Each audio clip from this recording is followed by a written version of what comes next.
আসসালামু আলাইকুম বন্ধুরা, আমার চ্যানেলে আপনাদের ওয়েলকাম আছে। তো আজকে আমি বানাবো কচু ডাঁটার ঘন্ট।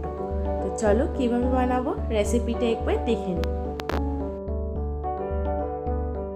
এখানে আমি নিয়েছি কচু ডাঁটা, পেঁয়াজ, আদা রসুন বাটা, নুন, হলুদ, জিরে গুঁড়ো, ধনে গুঁড়ো, লঙ্কা গুঁড়ো আর এখানে টমেটো।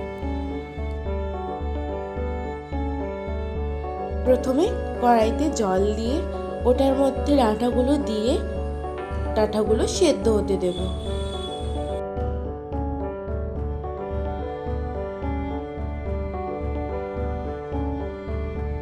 ডাঁটাগুলো সেদ্ধ হয়ে গেলে এটাকে আমরা ছেঁকে নেব।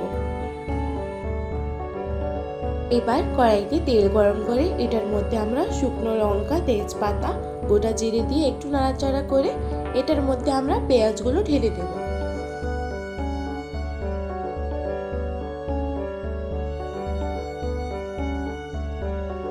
পেঁয়াজগুলো কিছুক্ষণ ভেজে এটার মধ্যে আমরা দিয়ে দেব আদা রসুন বাটা, নুন, হলুদ, জিরে গুঁড়ো, ধনে গুঁড়ো আর লঙ্কা গুঁড়ো।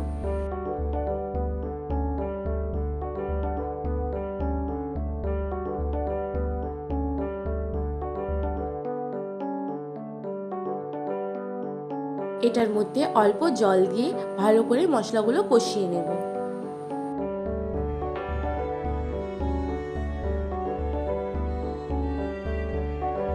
এটার মধ্যে টমেটোগুলো ঢেলে আরও কিছুক্ষণ এটাকে ভালো করে কষিয়ে নেব।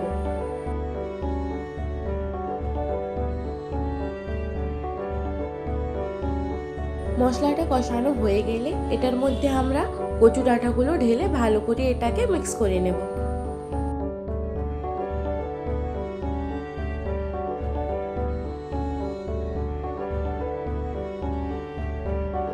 এবার যতক্ষণ এটার জল শুকিয়ে না যায় ততক্ষণ আমরা এটাকে ঢেকে রান্না করব।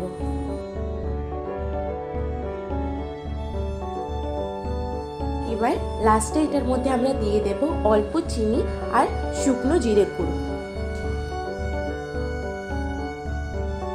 আমাদের কচু ডাঁটার ঘন্টটা প্রায় কমপ্লিট হয়ে গেছে। আপনারা এরকম বাড়িতে বানিয়ে দেখবেন আর আমাকে কমেন্ট করে জানাবেন যে কেমন হয়েছে।